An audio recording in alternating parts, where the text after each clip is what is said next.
बीजापुर में गया तो बीजापुर के लोग बोले तालाब सूखे पड़े हुए हैं, सब मिलके पानी के पड़ने की दुआ कर रहे। तालाब सूख गया, दरिया सूख गई, नदियां सूख गए, नाले सूख गए, जमजम का कुआं नहीं सूख रहा है। यहाँ पानी नहीं पड़ा, दरिया और तालाब सूख गए। वहां तो पानी पड़ने का तसव्वुर भी नहीं है, वहां पानी नहीं पड़ता, मगर जमजम का कुआं नहीं सूख रहा है। जब पीने वाले 50 थे तो 50 को पिलाया, पीने वाले लाख हुए तो कुआं लाखों को पिलाया, पीने वाले 50 लाख हो गए, कुआं 50 लाख को पानी पिला रहा। पब्लिक बढ़ी तो कुएं की कैपेसिटी बढ़ रही है, कम नहीं हो रहा है। मैं पूछा अपने बाबा का बेटा है तो बता, जमजम कहते किसको है? जवाब दिया हजरत इब्राहिम के कदमों का तबर्रुक है। अरे नादान, तू 2 लाख 3 लाख खर्च करके इस्माइल अलैहिस्सलाम के कदमों का तबर्रुक पी के आता है, और मैं फुगट में हजरत अकबर कासिम की मजार का फूल खा लूं तो क्या ताज्जुब की बात। मसलों को समझने की जरूरत है। हमारे गुलाब के फूल खाने का कोई शौक नहीं है, मेरे को पीना है, अभी खाया हूं। बोलो ना जी भाई, खाए हो देखे? अच्छा यहाँ रखे हुए कौन तो भी खाते अब इसको? मौलाना पीने बोल के कोई भी नहीं खाते, उल्टा के लेके जाके जो है वहां तो भी नदी में डालते हैं, तो कहते भी तालाब में फेंक देते इसको। प्यारे बुजुर्ग और दोस्तों, दूल्हे को वली में के दिन फूला पीना है, निकाल के खाता। आपके घर में गुलाब का झाड़ है तो क्या करते? फूला तोड़ के खाते। अरे हम लोग दीवाने नहीं है रे तेरे जैसे, तो गलत फहमी में है। हम लोग सिर्फ मजार पे कई फूल खाते, दूसरा कहीं के भी फूला नहीं खाते। फिर मजार पे का क्यों खाते ये सुन, मजार पे का फूल कहीं को खाते सुन, इसलिए खाते। हकीकत में फूल खाना मकसद नहीं है, हकीकत में मकसद क्या है? वो फूल को निस्बत मजार के ऊपर उड़ी हुई चादर से है, चादर को निस्बत मजार पर रहने वाली मट्टी से है, मट्टी को निस्बत वलीउल्लाह के जिस्म अक़दस से है। इसलिए फूल खा रहे हैं क्योंकि वो फूल की निस्बत वली अल्लाह से हो गई है। हर कपड़े को पकड़ के नहीं करते,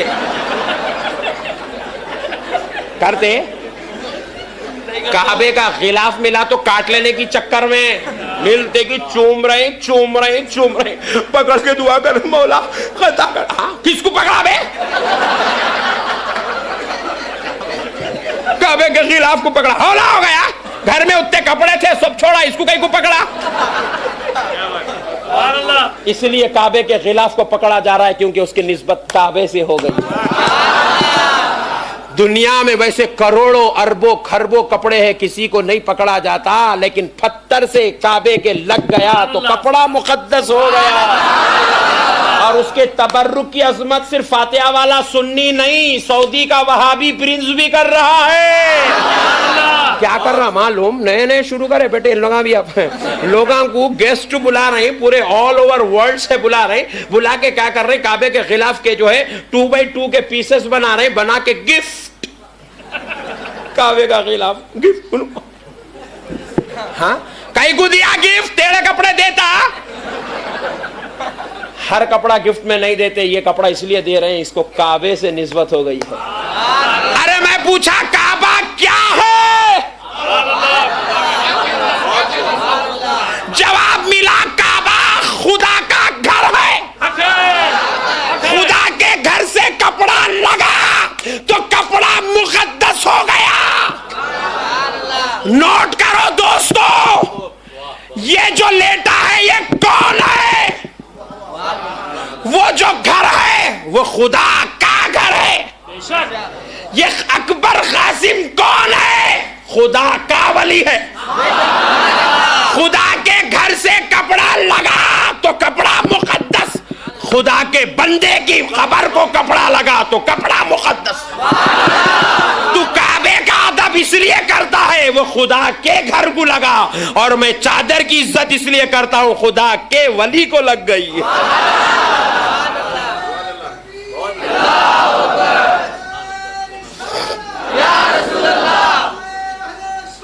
जिंदा तू जमजम इसलिए पीता, महबूब खुदा के खदमों का तबर्रुक है। मैं फूल इसलिए खाता हूं, वलीउल्लाह के मजार का लगा हुआ तबर्रुक है, जिसमें रसूल, जिसमें वली से पाई हुई निस्बत का तबर्रुक है। वरना हम लोग खाने की चीजा नहीं खा रहे, फूला कहीं को खाएंगे। अब एक जने पूछे, मौल साहब फूल इसका एक डालते, जब मकसद खाना ही चाहिए तो तरकारी ला के डालो। इन्हें बहुत एंटिक है जी, इतना खतरनाक है। 100 शरीरा मरे, अल्लाह बोला कोई भी नहीं है, बल्कि इसको पैदा करे सो है। मौलाना जब खाना ही मकसद है तो तरकारी डालना था, प्याज महंगी हो गई वो डालना था, लाके टमाटे डालना था, भेंडी डालना था, फूल कई को डालते। अरे जाहिल, तेरी मनहूस खोपड़ी है, इसलिए अंदर गंदे गंदे ख्याल, प्याज टमाटे भेंडियां ये घूमते रहते। अरे सुन नादान, वलीउल्लाह की बारगाह में जब आते हैं, ये अल्लाह का वली है तो ऐसी चीज तोहफा देते हैं जो सबसे बेहतरीन हो, जिसकी कोई मिसाल ना हो, जिसकी कोई नजीर ना हो। इसलिए फूल चढ़ाया जाता है, इसलिए तरकारी वगैरह नहीं चढ़ाई जाती है, क्योंकि तरकारी शोलापुर के खेतों से निकली हुई बस इतनी खास बात है, मगर गुलाब के फूल की अजमत के सदक़े जाऊं, ये पसीने मुस्तफा से बना हुआ है। इसलिए तरकारी नहीं, गुलाब का फूल मज़ारों पर चढ़ाया जाता है, निस्बत मुस्तफा से है। तो वली की बारगाह में तोहफा बेहतरीन अंदाज में देते हैं।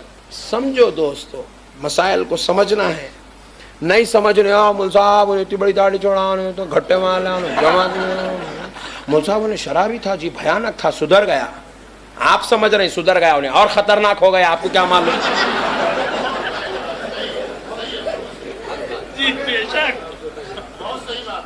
यारे दोस्तों, अल्लाह के वास्ते दिन को समझो।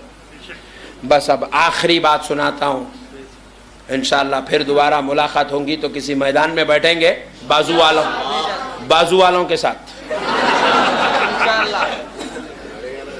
तो अब सहाबी और मुनाफिक, अब आ रहा हूँ फिर अपनी बात पे। सहाबी और मुनाफिक की पहचान बस एक है, लास्ट बात। सहाबी उसको कहते हैं जो नबी की बारगाह में तो रहता है, नमाज भी पढ़ता है, रोज़ा भी रखते हैं, ज़कात भी देते हैं, हज भी करते हैं, इबादत भी करते हैं, तक़वे वाले भी हैं, परहेज़गार भी हैं, सब है।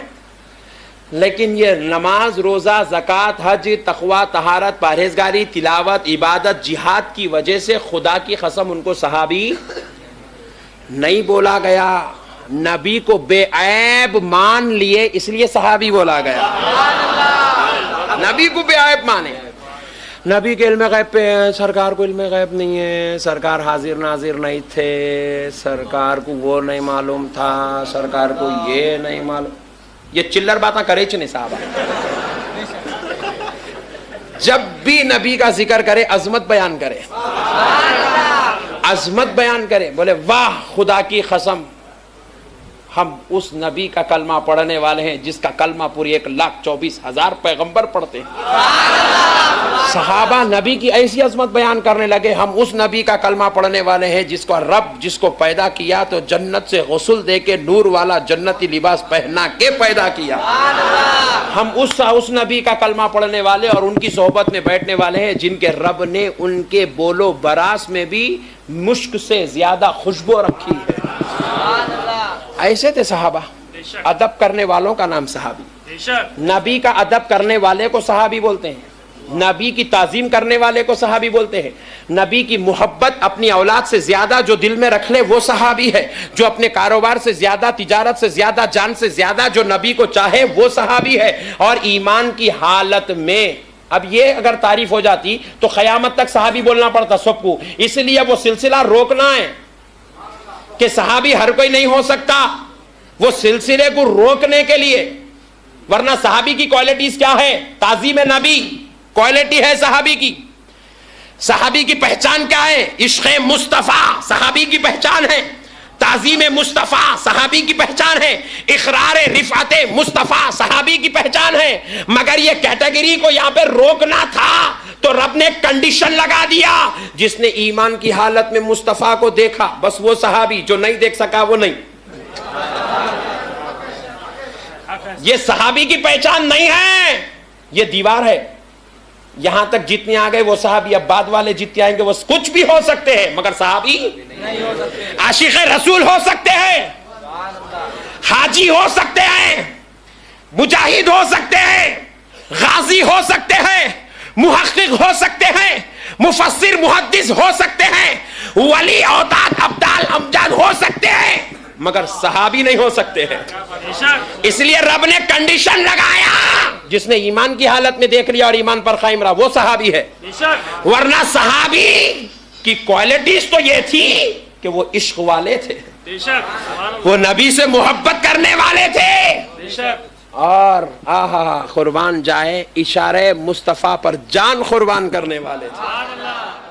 तूने इस पर क़यामत तक लानत क्यों भेजी है? तो रब्बे करीम जवाब देता है, सुनो सुनो मेरे बंदो, अगर कोई मुझे ना माने, किसी और को अपना खुदा बना ले, बाद में फिर वो मेरे दरबार में आ जाए, मुझे मेरे रब होने की कसम, वो 70 साल तो किया, 700 साल भी कुफ्र में गुजार ले और फिर आ जाए तो मैं माफ कर दूंगा, मगर मेरे महबूबों की बेअदबी करे तो क़यामत की सुबह तक माफ नहीं करूंगा, क़यामत की सुबह तक माफ नहीं करूंगा। मुझे छोड़कर किसी और को खुदा बनाए फिर पलट के आ जाए तो गवारा है, लेकिन मुझे खुदा मानकर मेरे महबूब की बेअदबी करे, मुझको ये गवारा नहीं।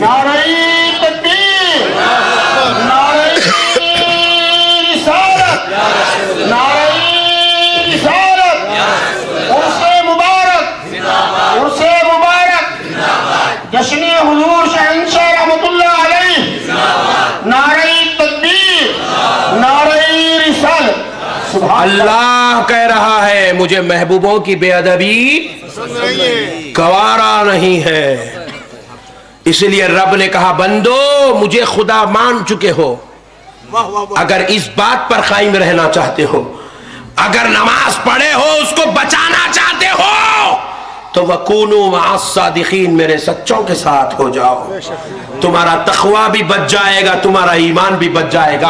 और सुनो प्यारे बुजुर्गों और दोस्तों, अल्लाह ने क्या कहा, क़यामत के दिन तक लानत है। मैं बोला मौला यहाँ पे आप इतना चांस दिए, इन्हें जो है इधर उधर दर दर के ढोकरा खाते फिरा, जिना करा, चोरी करा, बदमाशी करा, गंदे कामा करा, फिर आ गया मस्जिद में तौबा कर लिया, अल्लाह के वली के पास आ गया, तौबा कर लिया, मौला आप उसको माफ कर दे रहे, साल भर गुनाह करा, शबे बारात को तौबा करा, अल्लाह कह रहा है मैं आज की तौबा कबूल करके तुझे ऐसे पाक कर दिया हूं जैसे तूने अभी अब तक अपनी मां के पेट से पैदा हुआ है, अभी तक कोई गुनाह ही नहीं किया है। मैं तुझे ऐसे पाक किया जैसे अभी अपने मां के पेट से पैदा हुआ है, गुनाहों से तुझको ऐसे पाक कर दिया। ए अल्लाह साल भर गुनाह किया था, फिर तूने तौबा पर इतनी बड़ी पाकी दे दी, मगर मौला तू इसके बारे में भी ये कहना था, तू जब जब तौबा करेगा तब माफ करूंगा, जब तक तेरे को लानत है, जब तक तेरे मरदूद है, जब तक तेरे ऊपर अजाब है, मौला ऐसा कहना था। लेकिन आप कह रहे हैं क़यामत के दिन तक लानत है। ए अल्लाह, इसको आपने क़यामत तक लानती क्यों बना दिया? तौबा का दरवाजा क्यों खुला नहीं रखा? तो रब्बे करीम इरशाद फरमाता है, सुनो सुनो मेरे बंदो, अगर कोई मेरी नाफरमानी करे तो उसके लिए तौबा का दरवाजा है, वो तौबा कर ले तो मेरी की हुई नाफरमानी मैं माफ करने को तैयार हूं। मेरी बारगाह से गुमराह हो गया था, माफ करने को तैयार हूं, नापिकार हो गया था, माफ करने को तैयार हूं, दर दर पे भटक रहा था, अब लौट के आ गया है, माफ करने को तैयार हूं, लेकिन मेरे महबूबों का बेअदब है, कभी माफ नहीं किया जाएगा, कभी माफ नहीं किया जाएगा, कभी माफ नहीं किया जाएगा। इसलिए हम लोग अभी देख लिए, अगला गिरा पिछले होशियार नहीं, हम लोग देख लिए, इन्हें एक वली को नहीं माना, एक महबूब को नहीं माना, एक सच्चे की इज्जत नहीं की, या तो इतना बड़ा खतरनाक अंजाम मिला। यहाँ तो यहाँ एक बुजुर्ग है, वहां एक बुजुर्ग है, वहां एक बुजुर्ग है, वहां एक बुजुर्ग है, इतनों की बेअदबी करेंगे तो अपन तो शैतान से बदतर हो जाएंगे। इसलिए हम बोले वलियों का दामन थाम लेने में नजात है। इसलिए दरगाह को आए तो सर झुका के आ रहे, अदब से खदमा चूम रहे, फूला चढ़ा रहे, दरगाह पे चादर चढ़ा के बोल रहे, देख मौला महबूब की ताजीम कर रहे हैं, महबूब का एहतराम कर रहे हैं, महबूब से मोहब्बत कर रहे हैं, महबूब का एहतराम कर रहे हैं। अब ये करे भी तो लोगों को टेंशन है। एक साहब पूछे, मुल साहब आप लोग बड़े खतरनाक लोग हैं। मैं बोला वो कहां से दिखे? चेहरे हमारे जितने नूरानी है, तुम्हारे 72 जमातों में इतने नूरानी किसका ने भी नहीं है। फिर हम लोग खतरनाक कहां से दिखे रे तेरे को? फिर हम लोग खतरनाक कहां से दिखे? तो बोले नहीं मुल साहब आप लोग मस्जिद को जाते, खिबले की तरफ रुख रहता जाते, आते वक्त खिबले को पीठ बता लेते हुए आते, मगर दरगाह को जैसा जाते वैसी जाते। बहुत अच्छे। नहीं दरगाह को गए तो पीठ नहीं बताते, दरगाह का अदब करते, मस्जिद को लाइट लेते। बड़े खतरनाक लोग आए। बोला ओहो, मैं बोला तुम्हारे दादा जान को देख के सीखे सो ये सब चीज आए हैं। तुम्हारे दादा जान हम लोग को उन्होंने एक बर्बाद होके हम सबको बचा लिए सो है।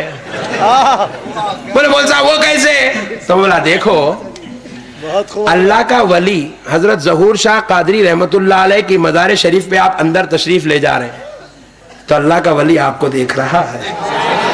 वलीउल्लाह लेटे हुए हैं, वलीउल्लाह मज़ार अक़दस में बैठे हुए हैं, जलवागर हैं, आपको देख रहे हैं, आप उनको देख रहे हैं। हजरत सुल्तान शाह कादरी आपको देख रहे हैं, आप उनको देख रहे हैं, आप उनके चेहरों को देख रहे हैं, वो आपके चेहरे को देख रहे हैं। आपने फातिहा का नजराना दिया, उन्होंने लेकर संभाल के रख लिया। अल्लाह से कह रहे हैं अल्लाह मेरे गुलाम ने तोहफा भेजा है, बड़ी मोहब्बत से भेजा है, बहुत दूर से आया है, बड़े अकीदत से आया है। ए अल्लाह तुझको तेरे प्यारे महबूब का वास्ता मेरी दहलीज से निकलने से पहले इसके तोहफे का सवाब मुझ पर पहुंचा दे और इसको भी सवाब अता फरमा दे। अल्लाह का वली आपके लिए गुजारिश कर रहा है, आप अल्लाह के वली से गुजारिश कर रहे हैं। ये मामला चल रहा है। गए तो अल्लाह के वली को देख रहे थे, मगर फिर जब आ रहे हैं तो आपने सोचा कि अगर मैं पलट जाऊंगा तो वलीउल्लाह को पीठ हो जाएगी, और पीठ बताकर उन्हें बर्बाद हुआ सोए क्या कहने और अपने को बर्बाद होना, इसलिए खामोश जैसा गए वैसा पलट के आए।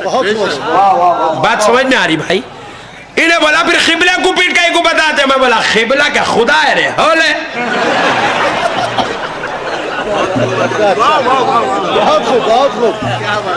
खिबला खिबला है रे भाई, खिबला किसी वली का नाम नहीं है, खिबला किसी नबी का नाम नहीं है, और खिबला खुदा का नाम भी नहीं है। सुन, मैं खिबले की तरफ पलटा तो मेरा खुदा खिबले की तरफ था, मैं बाहर पलटा मेरा खुदा बाहर की तरफ है, मैं उधर पलटा तो मेरा खुदा उधर तरफ है, मैं इधर पलटा तो मेरा खुदा इधर तरफ है। खुदा एक रुख का मोहताज नहीं है, वो बंदा जिधर पलटता है खुदा की रुबूबियत उसके साथ हो जाती है।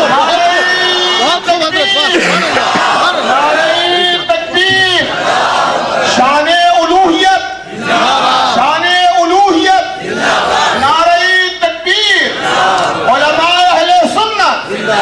बहुत खूब। अजीबो गरीब कौम है।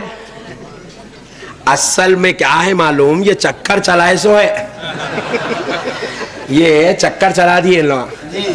इन लोगों को भी मालूम है खबरों के अंदर जितने लेटे हुए खुदा की कसम वो सब जिंदा है, क्योंकि इनके बाप दादा भी वही बुखारी पढ़े सोए जो हम लोग पढ़े, इन्हें भी वही हदीस पढ़ता जो हम लोग पढ़े हैं, इन्हें भी वही आयत पढ़ता जो हम लोग पढ़े हुए हैं। अल्लाह ऐलान कर रहा है कि शहीद अपनी खबर में जिंदा है, कि तुम उसको मुर्दा मत समझो, उसकी जिंदगी का शऊर तुमको नहीं है। वलाकिन ला तशऊरून, अल्लाह कह रहा है आप पढ़ के समझे, मैं पढ़ के समझा, इन्हें नहीं समझता।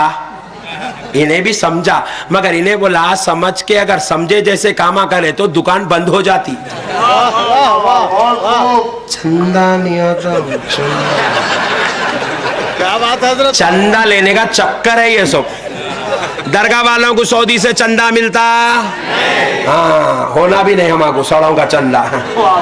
तू हमारा चंदा ले ले, तेरी जिंदगी काया पलट जाएगी इंशाअल्लाह। तो हमारे वलियों की खैरात ले ले, तेरी नैया पलट जाएगी इंशाअल्लाह। हमको ना अमेरिका का चंदा होना, ना हमको इजराइल का चंदा होना, ना हमको सऊदी अरब का चंदा होना, ना हमको दुबई का चंदा होना। हमें तो मदीने वाले मुस्तफ़ा का फैजान होना चाहिए, हमें रसूल अल्लाह का सदका चाहिए, हमें हुसैन का सदका चाहिए, हमें गौसे आजम का सदका चाहिए, हमें गरीब नवाज का सदका चाहिए, हमें बंदा नवाज का फैजान चाहिए, हमें ज़हूर शाह कादरी का सदका चाहिए। इन्हें बोला ये बातें करे दरगाह दरगाह बोले तो चंदे नहीं मिलते अपने को, इसको भी मालूम है। मगर इन्हें क्या करा, गेम खेला। अब रोकना कैसा, क्वांटिटी बताना, जितने लोगों को बताएंगा उतने पैसे मिलते नहीं, जितने लोगों को बताएंगा उतने पैसे मिलते। तो अब उतने लोगों को जमा करना, तो चंदा लाना वहां से, क्या करना, उल्लू बना मस्जिद में ठहर के, सब मुर्दा है, चक्कर चला दिया इन्हें, सब मुर्दा है। अब मैं हदीस शरीफ सुनाता